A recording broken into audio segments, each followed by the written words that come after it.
Hello buyers, কী অবস্থা সবার? এই যে বের হলাম এখন, হাতে আমার বাচ্চাদের খেলনার সাইকেলগুলো নিয়ে।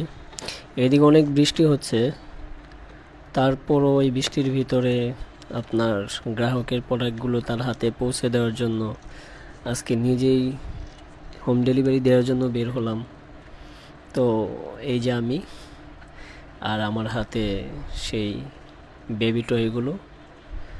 তো যেই কাস্টমার আজকে অর্ডার ছিল এবং তার কাছে এই প্রোডাক্টগুলো আমি পৌঁছে দেবো, তার সাথে কমিটেড ছিলাম আমি যে বিকালে দিকে আমি এগুলো নিয়ে যাব।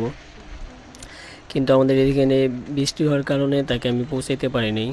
দেন তাকে আমি ফোন করি যে প্রোডাক্টগুলো তো আজকে আনতে পারতেছি না, বৃষ্টির জন্য আমি একটু পরে হলে আসবো। তো সে বায়ার বলল যে নো প্রবলেম, আপনি কালকে সকালে হইলেও প্রবলেম হবে না, দিতে পারেন। তারপরে আমি বললাম যে না, সকালে না, বৃষ্টি একটু কমলেই পরে নিয়ে যাব। কিন্তু এদিকে এই ঝিরিঝিরি বৃষ্টিটা কমতেছে না, একটু কমতেছে আবার বাড়তেছে। তো ভাবলাম আসলে কমিটমেন্ট রক্ষা করাটাই হলো আমার দায়িত্ব। একজন ব্যবসায়ী, তার সবচাইতে বড় অ্যাসেট হলো তার সততা অ্যান্ড তার কমিটমেন্ট। যদি আপনার বায়ারের সাথে আপনার কমিটমেন্ট ঠিক করতে না পারেন, তাহলে আপনি কখনো একজন ভালো উদ্যোক্তা বা ভালো একজন ব্যবসায়ী হতে পারবেন না। তো আমি সর্বদাই চেষ্টা করি আমার জীবনে চলার পথে সব দিক দিয়ে চেষ্টা করি সবার সাথে কমিটমেন্ট ঠিক রাখার জন্য। আর ব্যবসার ক্ষেত্রে তো অবশ্যই এটা কোনোভাবেই ব্রেক করা যাবে না। তারপর অনেক কষ্ট হয় এবং অটোও নিয়ে নেই, হাইটে হাইটে চলে যাই। কারণ আমি একজন ছোট উদ্যোক্তা এবং জিরো থেকে শুরু করতেছি।